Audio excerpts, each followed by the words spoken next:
तो जोरदार तालियों के साथ अभिनंदन करिए भारतीय जनता पार्टी की वरिष्ठ नेता स्मृति ईरानी जी का। आपका अभिनंदन है स्मृति जी। और सुबह से सेशन की इंतजार है सबको।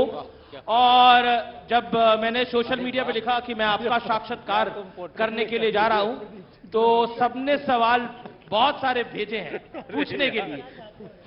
पहला सवाल, क्योंकि आप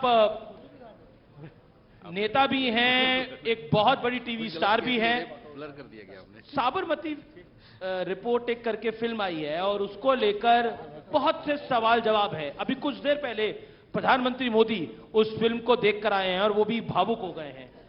क्या आपको लगता है, और जो उसके एक्टर हैं जिसने उस फिल्म में काम किया, उन्होंने रिटायरमेंट टेम्परेरी ले ली है, सच दिखाना बहुत कठिन है और सच को पर्दे पे लाना उससे ज्यादा कठिन हो जाता है स्मृति जी? उस सच को जीना और भी मुश्किल होता है। और शायद इसीलिए प्रधानमंत्री जी के संदर्भ में जो आपने कहा, मैं तो नहीं जानती, लेकिन आपने कहा कि वो फिल्म देखकर शायद भावुक हो गए हैं। उस अग्नि परीक्षा से गुजरना मुश्किल होता है, उस सच को जीना मुश्किल होता है। और आज उस सच को दर्शाने की अगर किसी ने हिम्मत जुटाई है, तो ऐसी फिल्म की क्रू को, ऐसी टीम को भी मेरी ओर से बहुत शुभकामनाएं हैं। चाहे 2002 का दौर हो, चाहे ये 2024 का दौर हो, नैरेटिव बिल्डिंग जो है वो बहुत महत्वपूर्ण रोल अदा करता है। लेकिन नैरेटिव बिल्डिंग के अंदर कई लोग विक्टिम बनते हैं, हमने उसको बनते हुए देखा है।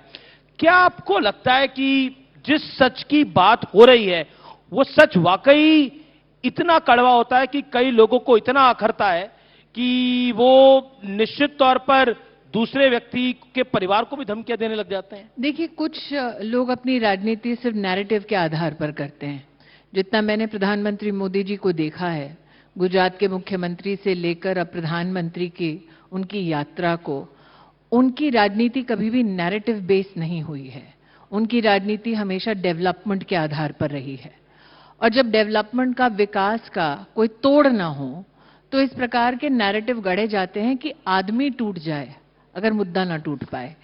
तो कहीं ना कहीं ये Narendra Modi as a human being, as a political leader, as a political institution, उनकी काबिलियत का बहुत बड़ा प्रमाण है कि इतने बड़े, मुझे लगता है, अटैक के बावजूद जब स्टेट के इंस्ट्रूमेंट्स उनके खिलाफ भी इस्तेमाल किए जा रहे थे, वो तटस्थ थे। और आज एक फिल्म के माध्यम से ही सही, कहीं ना कहीं उनका दर्द झलका होगा और वो सच सामने आया होगा। जी, क्योंकि नैरेटिव बिल्डिंग की बात हो रही है। 2024 का लोकसभा चुनाव था, मैंने उस चुनाव को खुद बहुत अच्छे से कवर किया। 2014 हो, 2019 हो, 2009 हो, लेकिन 2024 के चुनाव के अंदर एक नैरेटिव बिल्ड किया गया कि मोदी तीसरी बार आएगा तो आरक्षण समाप्त हो जाएगा। मोदी तीसरी बार अगर प्रधानमंत्री बनेगा तो संविधान को बदल देगा।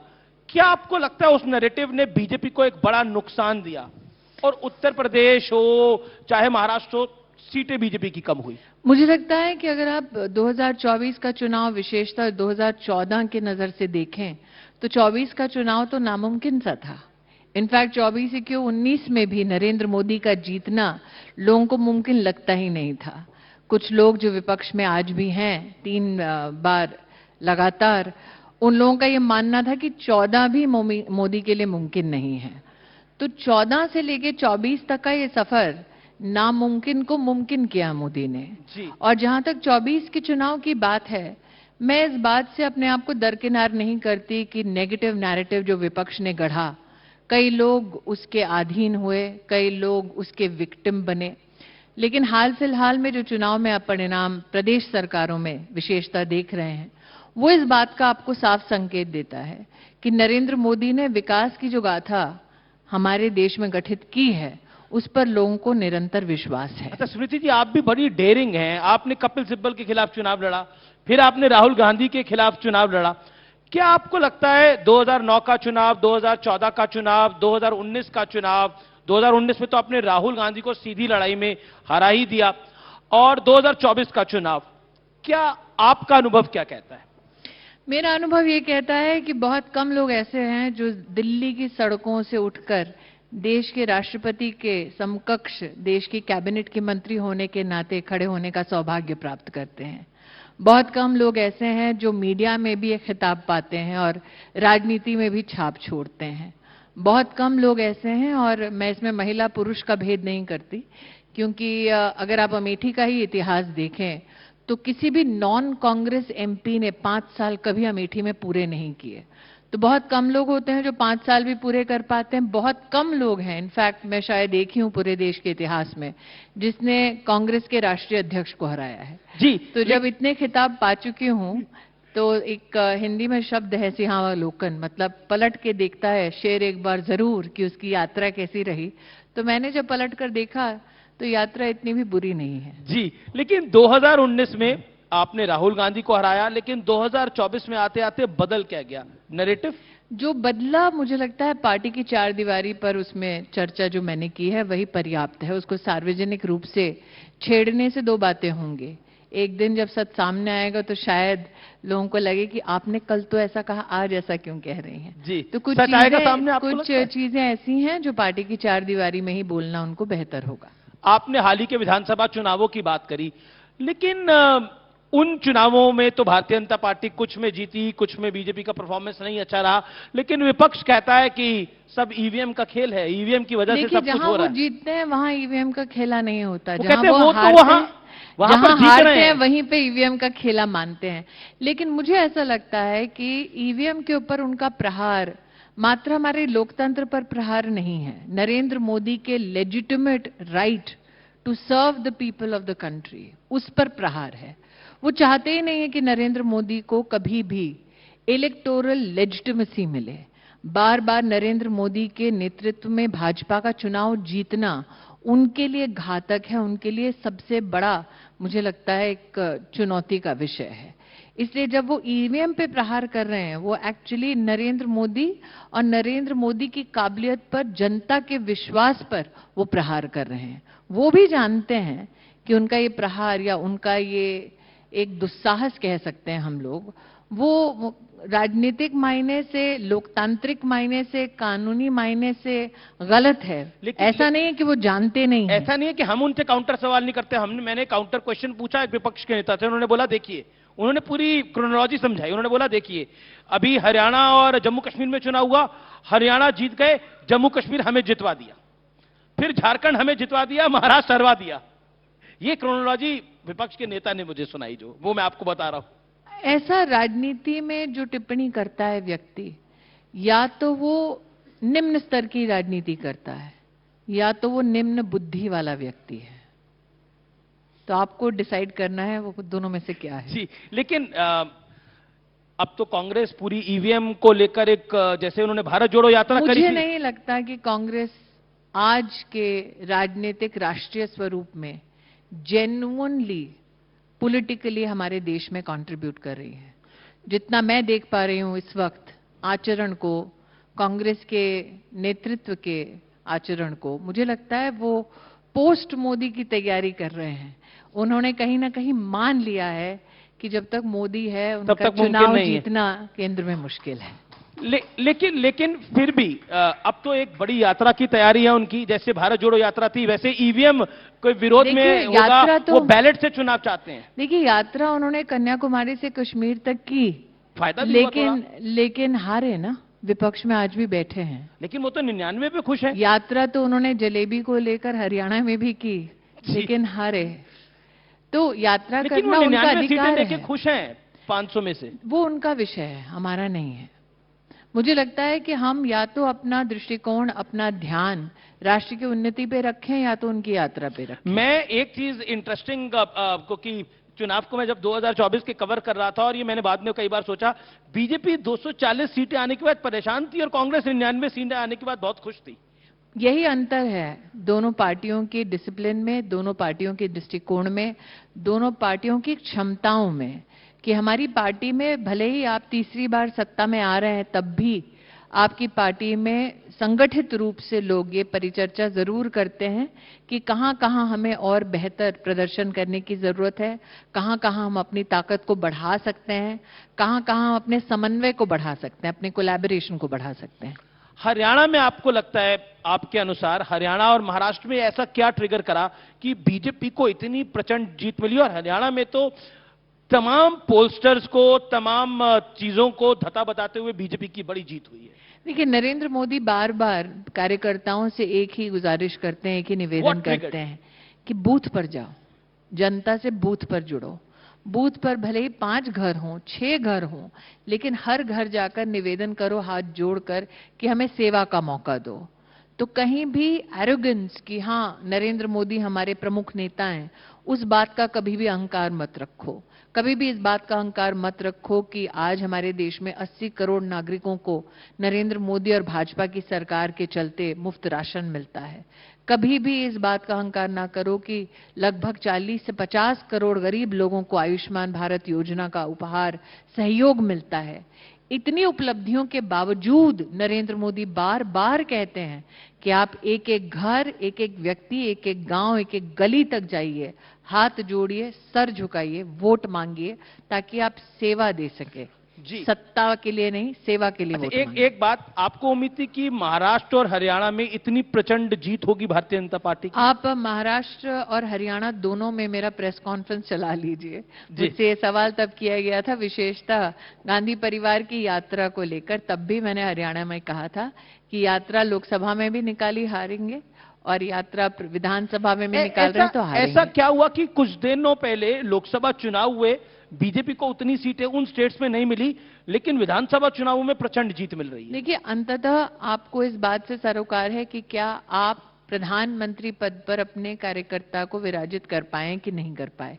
भारतीय जनता पार्टी ने इतिहास नरेंद्र मोदी के नेतृत्व में लिखा। ये भी सत्य है कि हाँ, जब हम सब इकट्ठे बैठते हैं, बड़े हमारे जितने भी सीनियर्स हैं, वो इस बात पर चिंतन जरूर करते हैं, बताओ कहाँ क्या कमी रह गई या कहाँ हम अपनी ताकत को और बढ़ा सकते हैं, या ऐसा क्या काम है या ऐसा क्या संवाद है जनता के साथ जिसको हम बेहतर कर सकते क्या हैं। इसमें संघ का भी बहुत बड़ा रोल है?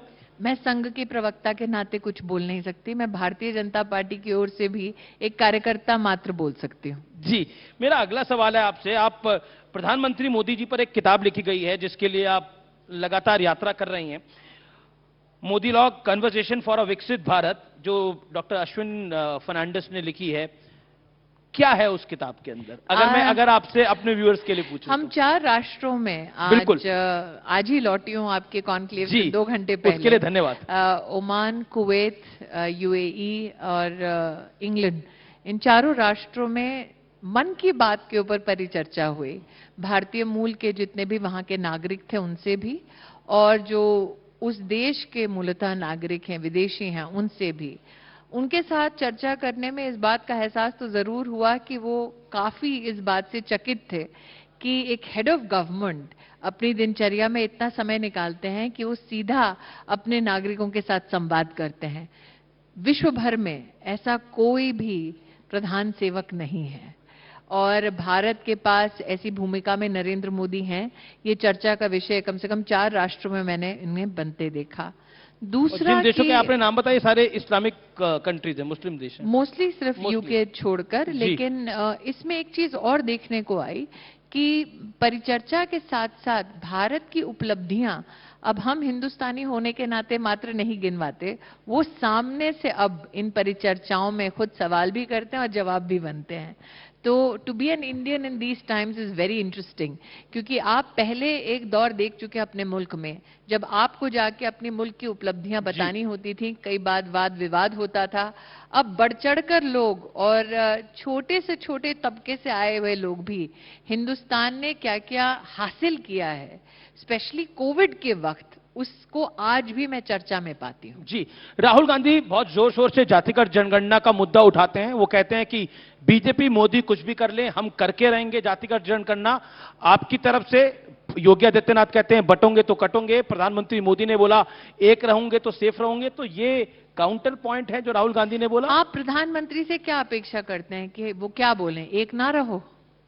देश का प्रधानमंत्री खड़गे साहब कहते हैं डिवाइसिव पॉलिटिक्स है। अगर देश के प्रधानमंत्री बोलते कि बटो, तब डिवाइसिव पॉलिसी, पर योगी बोलते हैं बटोंगे कटोंगे। मैंने कहा ना, अगर देश के प्रधानमंत्री कहते कि हम सबको विभाजित होना चाहिए, तब मैं मानती कि वो विभाजनकारी बातें कर रहे हैं। प्रधानमंत्री कह रहे हैं हिंदुस्तान और हिंदुस्तानियों को एकजुट होना चाहिए, इसमें गलत क्या है? पर ये बीजेपी का नैरेटिव है कि अगर आप जातिगत जनगणना की बात करोगे तो हम इस देश की 80% आबादी को बोलेंगे कि तुम एक हो जाओ। आपको हास्यास्पद नहीं लगता कि राहुल गांधी बात करते हैं पिछड़ों की और नरेंद्र मोदी जो स्वयं ओबीसी परिवार से हैं उनका विरोध करते हैं। लेकिन आपको हास्यास्पद नहीं लगता कि राहुल गांधी बात करते हैं ट्राइबल्स की और द्रौपदी मुर्मू जी का अपमान करवाते हैं अपनी पार्टी से? आपको हास्यास्पद नहीं लगता कि कोविंद जी जब राष्ट्रपति थे तब इसी कांग्रेस पार्टी ने उनका भी अपमान किया था? एक राहुल जी की तो इसका मतलब उनके लिए वो समाज का विशेष मुद्दा नहीं है, वो उनकी पॉलिटिकल कन्वीनियंस का मुद्दा है। एक राहुल जी की और शिकायत आई है, वो मैं आपको सुनवा देता हूं, हो सकता है कि आप उसका कुछ समाधान बता पाएं। राहुल जी की शिकायत सुना देते हैं जरा। तो बिट्टू जी समाधान करेंगे, मैं कहां से करूं? 90% बिट्टू जी से बहुत शिकायत है हिंदुस्तान की उनको। आबादी इन वर्गों में से आती है, उसमें आप 5% जो भी इस देश में 3000 साल से जो भी दलितों की, आदिवासियों की, पिछड़ों की, गरीबों की बात करता है, उसका माइक ऑफ हो जाता है। अब उनका माइक बंद हो गया था। माइक कार्यक्रम उनका, माइक उनका, बंद करने वाले उनके लोग, तो दोष मोदी पे क्यों दे रहे हैं? अब बात ही कुछ ऐसी की हाँ, होगी। कांग्रेस का ही कार्यक्रम था। खैर, वही तो कह रही हूँ, आपके यहाँ पे शीर्षक में लिखा था, तो बात ही कुछ शायद ऐसी की है कि उनके अपने लोगों को हजम नहीं हुई। जी चलिए, प्रियंका गांधी अब लोकसभा में आ गई हैं और संजय राउत ने आज कहा, जो कि महाराष्ट्र से आते हैं, शिवसेना यूबीटी के लीडर हैं, वो कहते हैं अब शेरनी आ गई है, अब पता लगेगा बीजेपी वालों को। मेरा ये मानना है कि मैं पुनः कहती हूं, कांग्रेस पार्टी एक पॉलिटिकल ऑर्गेनाइजेशन के नाते, जिसने भी हरियाणा और महाराष्ट्र का चुनाव, क्योंकि मैंने स्वयं वहां काम किया है दोनों स्टेट्स की इकाइयों के साथ, आपको कहीं भी कांग्रेस चुनाव बहुत ही सीरियसली लड़ती हुई नजर नहीं आई। तो एक है ब्रांड पॉलिटिक्स और एक है जेन्युइन पॉलिटिक्स। तो अगर उनका इस बात से कहीं ना कहीं संतोष अपने आप को मानते हैं कि ब्रांडिंग से ही उनकी पॉलिटिक्स है, तो ये उनको मुबारक। मुझे लगता है नरेंद्र मोदी के नेतृत्व में भाजपा के हर कार्यकर्ता को एक ही संकेत है, एक ही कहीं ना कहीं हमें मार्गदर्शन है कि आप ये बताइए कि जनता का उस गांव में, उस गली में, उस मोहल्ले में आप क्या सेवा का कार्य कर सकते हैं। कहीं भी आपको कोई भी नेता भारतीय जनता पार्टी का ब्रांडिंग ऑफ पॉलिटिक्स में दिखाई नहीं देगा। लेकिन क्या आपको लगता है ये भाई बहन की जोड़ी क्या वाकई कुछ असर दिखा पाएगी, जैसा लगातार आपको बोला जा असर रहा? दिख नहीं रहा विपक्ष में?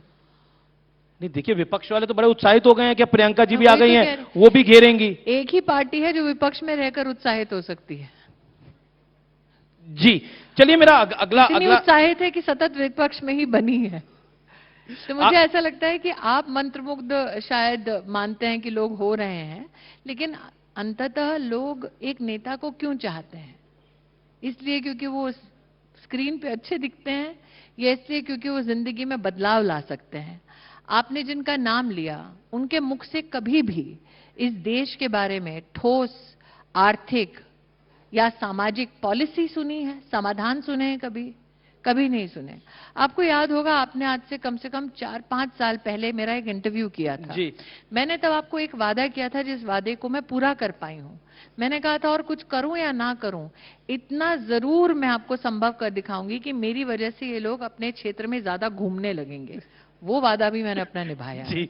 कि और काम करें या ना करें, क्षेत्र में दिखेंगे जरूर। अब जी अच्छा, एक बात बताइए, एक सवाल मेरे बार बार मन में था, राहुल गांधी, आपको क्या लगता है राहुल गांधी खुद क्यों नहीं अमेठी से लड़े और उन्होंने केएल शर्मा को उतार दिया मैदान में? जीतने की उनकी गुंजाइश होती तो निश्चित रूप से परिवार से कोई लड़ता। उनको भी पता था कि उनके जीतने के आसार नहीं है। उनके आसार नहीं है तो उन्होंने उनको लड़ाया। मैंने कहा ना, परिवार में किसी के भी जीतने के आसार होते तो कोई वहां पर बंदिश नहीं थी कि वो ना लड़ते। जीतने के आसार नहीं थे उनके, ये उनको भी पता है, हमको भी पता है। जी, आपने अभी हाल ही में दिल्ली के सभी 7 जिलों में सदस्यता अभियान की आप प्रमुख हैं। आपने वहां कार्यकर्ताओं से बात करी होगी, लोगों का फीडबैक लिया होगा। दिल्ली का मूड क्या दिखता है? क्योंकि आम आदमी पार्टी के कई नेता लोग कह रहे हैं कि अरविंद केजरीवाल को मारना चाहती है भारतीय जनता पार्टी। मुझे लगता ये है बोला है उन्होंने ऑफिशियल। मुझे लगता है कि ये जो आम आदमी पार्टी की एक इलेक्टोरल स्ट्रैटेजी है, वो थोड़ी सी पुरानी हो चुकी है। वो पुरानी हो चुकी है। अब हर बार पर पानी तो फेंका गया अरविंद जी पर। वो मुझे नहीं पता क्या फेंका गया, क्यों फेंका गया, किसके प्रयोजन से फेंका गया। ये स्ट्रैटेजी कई बार दोहराई गई है। लेकिन अगर वाकई में केजरीवाल साहब के ऊपर दिल्ली की जनता को इतना विश्वास होता तो वो कभी भी अपनी कुर्सी छोड़कर किसी और को उस कुर्सी पर ना बिठाते। अच्छा, एक आपको ना जाइंट पॉलिटिकल किलर माना जाता है, तो दिल्ली में ऐसा कहा जा रहा है कि अरविंद आप ही मुस्कुराते हुए किसी को किलर बोल सकते हैं साहब। नहीं, मैं तो कह रहा हूं पॉलिटिकल किलर, मैंने कोट अनकोट करा, नहीं तो सोशल मीडिया पे मुझे भी पकड़ लेंगे अभी थोड़ी देर में। लेकिन अरविंद केजरीवाल के खिलाफ बीजेपी एक बड़ा सरप्राइज दे सकती है, तो क्या वो स्मृति ईरानी सरप्राइज हो सकती हैं? सारे सरप्राइजेस का ठेका मैंने उठा रखा है। देखिए, बीजेपी और बीजेपी की पार्लियामेंट्री बोर्ड कब क्या करेगी वो ना आप उस पर चर्चा कर सकते हैं ना मैं। इतना ही आश्वस्त करती हूँ कार्यकर्ता होने के नाते कि अब दिन लग चुके हैं आम आदमी पार्टी के, अब कमल का फूल दिल्ली में भी खिलेगा। आपको लगता है दिन लग चुके हैं आम आदमी पार्टी के और इस बार बीजेपी अगर आएगी? उनको आपको लगता है? लगता उनके नेता में जनता का विश्वास है तो केजरीवाल जी कभी भी अपनी कुर्सी नहीं छोड़ते।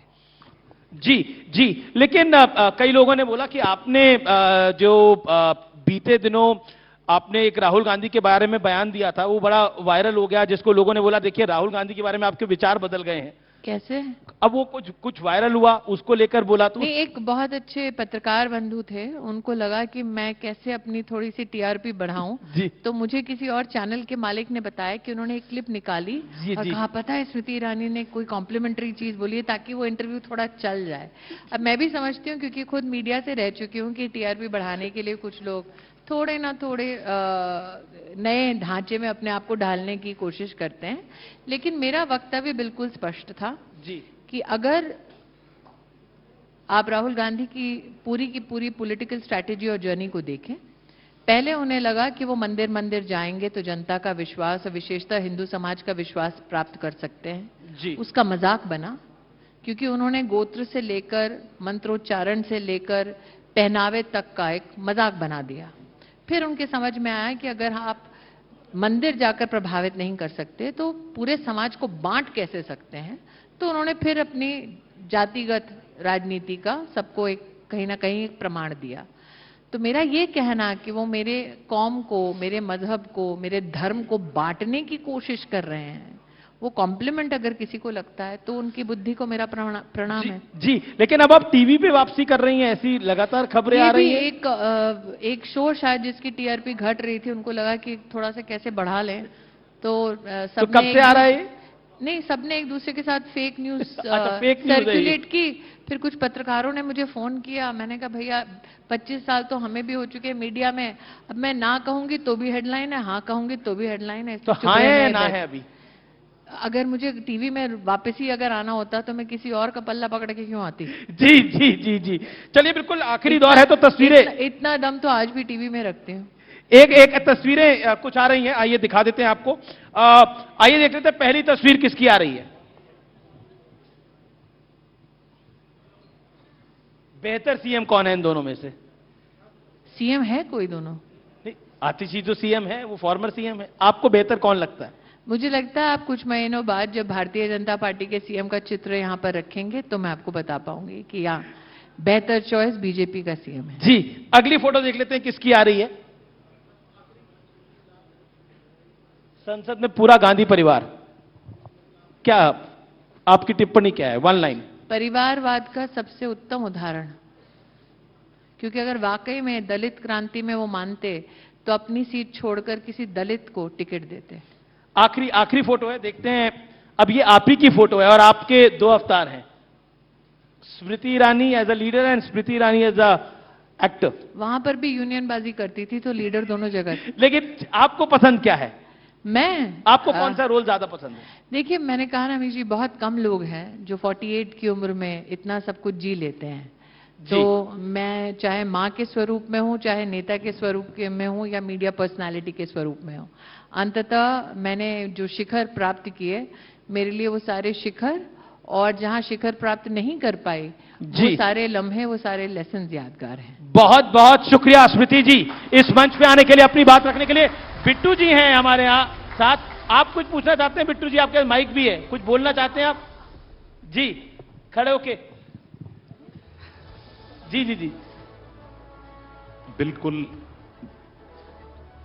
जो उन्होंने कहा है भी इतने कम उम्र में, मैं अभी एकदम पीछे हूं, मैं 48 में जी इतनी चीजों में प्राप्ति करना, और एक कोई पॉलिटिकल फैमिली से या किसी अगर सिनेमा में भी बोला जाए किसी परिवार से नहीं है, तो दोनों जगह मैं तो यही कहूंगा भी इनसे सीखने की जरूरत है। बस इनसे पूछना, इनसे पूछने की बात नहीं, सीखने की बात। Very gracious of you Bittu ji. Thank you Bittu. बहुत बहुत शुक्रिया स्मृति जी, बहुत बहुत शुक्रिया Bittu ji. Thank you so much Amish. Smriti ji, आपसे निवेदन है कुछ देर आप कृपया मंच पे बनी रहें। अब वक्त है हमारे अगले अमृत रत्न को मंच पर बुलाने का। मैं गुजारिश करूंगी न्यूज 18 इंडिया के मैनेजिंग एडिटर ज्योति कमल जी वो मंच पर आए और हमारे अगले अमृत रत्न का ऐलान करें।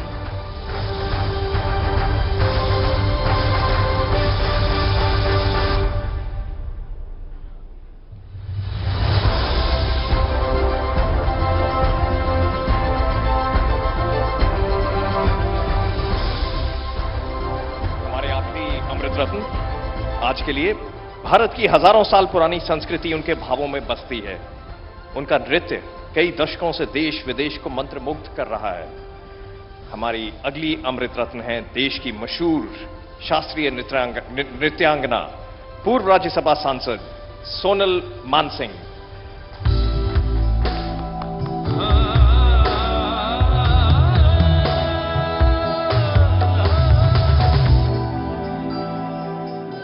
नृत्य कला के मंदिर की सबसे दमकती मूर्ति को कद्रदान डॉक्टर सोनल मानसिंह कहते हैं।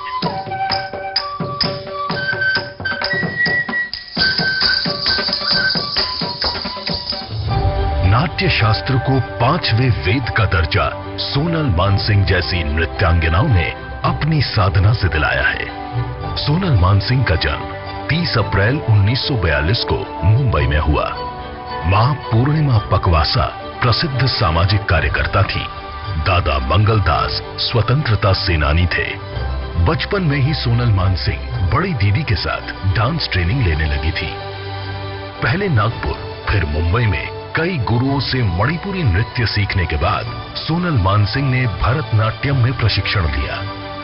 साल 1962 में उन्होंने पहली बार मुंबई में स्टेज परफॉर्मेंस दी और कला जगत में धूम मचा दी। देश विदेश में